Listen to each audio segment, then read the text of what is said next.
EUROCADRES, I feel EUROCADRES is a special trade union necessary to complete the general trade union movement. I think that's a relatively good way to put it, that we are part of a movement, but we also have special interests to safeguard. And having a history, you of course a longer one, but me as well, of being active in a trade union, organizing professionals and managers, it could also be a bit tricky. One has to remember that those managers have also an interest as employees. Sure, I agree. Professional managers are employees with important specificities. Yeah. Specificities because they are probably the first to face the innovation, Yeah. to face the change that is running, to face a change that changed by the past. Between the specificities or to be represented for professional managerial staff, there is that for them is less useful as possible to think only traditionally to the salary, to the working time, and so on. I think that a European social partner, as EUROCADRES is, needs to help professional managerial staff to have a role in the European Union. I agree. Having the role as a recognized social partner, of course, enables us to voice the interests of professionals and managers, and we of course need to.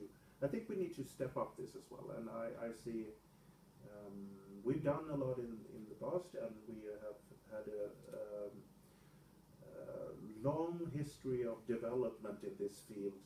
I mean, EUROCADRES also came to existence partly because of the role that we got in the social dialogue. And now going towards the Congress with we're celebrating 20 years, which is a relatively long time. I think this is a time not only to look back, of course, I think mostly to also look forward. What are the expectations, but also what are the challenges that we are facing in a Europe that has been troubled by economic turmoil and crisis for the past few years, and still at the same time professionals and managers are an ever-growing part of the European labor market. So we need to be there at the table and voice. This one will be my fourth of EUROCADRES.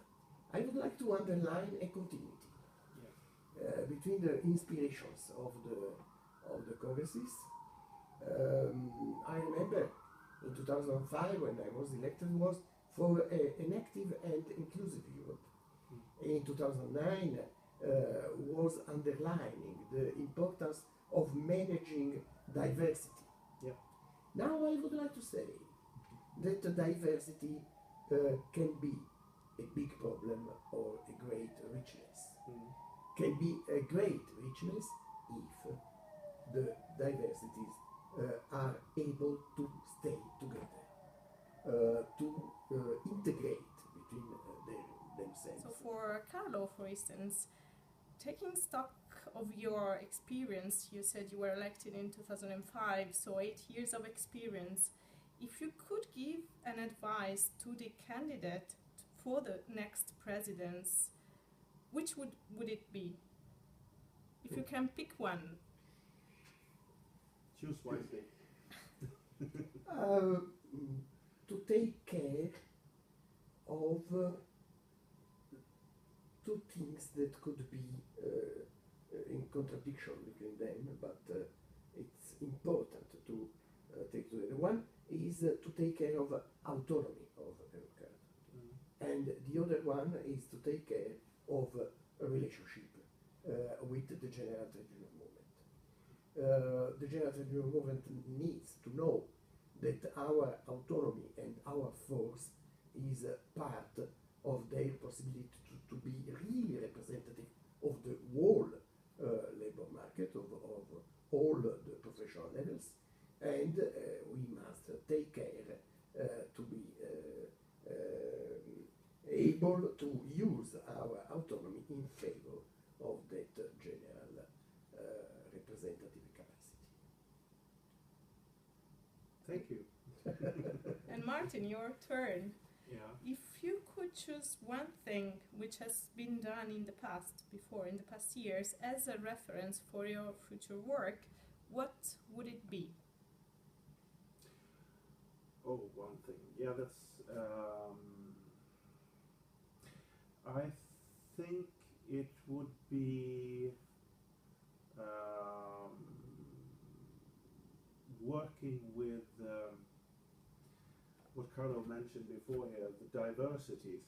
I mean, in a European structure, and I would say especially a trade union structure, there are differences of opinion.